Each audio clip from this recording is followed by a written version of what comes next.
आणि धनगर समाजाला अनुसूचित जमातीचे आरक्षण प्रमाणपत्र मिळावे या मागणीसाठी सुट्रेपाडा येथे 18 ऑक्टोबर पासून बेमुदत धरणे आंदोलन सुरू करण्याचा इशारा। धनगर समाजाला अनुसूचित जमातीचे आरक्षण प्रमाणपत्र मिळावे या मागणीसाठी आदर्श मल्हार बहुजन सेना ऑल इंडिया तर्फे 18 ऑक्टोबर पासून सुट्रेपाडा येथे बेमुदत धरणे आंदोलन सुरू करण्यात येणार असल्याची माहिती संघटनेचे संस्थापक अध्यक्ष अभिलाल देवरे यांनी पत्रकार परिषद घेऊन दिली। धनगर समाजाला अनुसूचित जमातीचे आरक्षण प्रमाणपत्र मिळावे या मागणीसाठी आदर्श मल्हार बहुजन सेना ऑल इंडिया तर्फे 18 ऑक्टोबर पासून सुट्रेपाडा येथे बेमुदत धरणे आंदोलन सुरू करण्यात येणार आहे।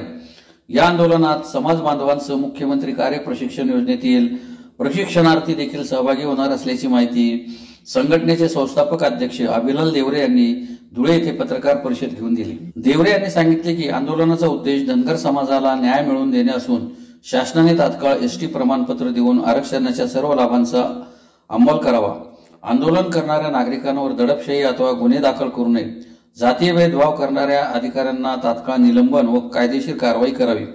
प्रशिक्षणार्थ्यांना प्रशिक्षणानंतर त्याच आस्थापनेवर कायम नोकरी द्यावी आणि या मागण्यांकडे दुर्लक्ष केल्यास काळी दिवाळी साजरी करण्यासह आगामी पंचायत समिती व जिल्हा परिषद निवडणुकांवर बहिष्कार टाकला जाईल। तसेच महाराष्ट्रभर रास्ता रोको आंदोलन करण्यात येईल। त्यानंतरही अन्याय दूर न झाल्यास परिवारासह आपण आमरण उपोषण करू असा इशाराही देवरे यांनी दिला आहे। संघर्ष हा न्यायासाठी, बलिदान हे समाजासाठी असे म्हणत अभिलाल देवरे यांनी राज्यघटनेच्या चौकटीत समाजहितासाठी संघर्ष सुरूच राहील असा निर्धारही व्यक्त केला आहे। भारतीय राज्यघटने आधारावर आदर्श मल्हार सेनेचे संस्थापक अभिलाल देवरे सुट्रेपाडा तालुका जिल्हा धुळे या ठिकाणी धनगर समाज एसटी अंमलबजावणी करावी यासाठी 18 ऑक्टोबर पासून 2.5 कोटी धनगरांच्या माध्यमातून 10 ते 5 वाजेपर्यंत बेमुदत आंदोलन करणार आहे। या आंदोलनाचं वैशिष्ट्य एकच, माझ्या धनगर बांधवांना शिक्षणामध्ये, नोकरीमध्ये आरक्षण मिळावं। 36 क्रमांकावर आमचं घर आहे।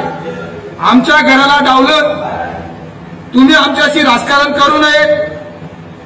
तसेच आम्हाला भारतीय राज्यघटनेचा कलम 14 कायद्यापुढे समानता, कलम 15 च्या सामाजिक शैक्षणिकदृष्ट्या मागास वर्गासाठी विशेष तरतूद, 16/4 नोकरीत मागास वर्गांना आरक्षण, कलम 46 अनुसूचित जाती जमातीचे शैक्षणिक व आर्थिक हित जपणे ही राज्याची जबाबदारी, अनुच्छेद 342 अनुसूचित जमातीची यादी ठरवणे अधिकार केंद्र सरकारला आहे।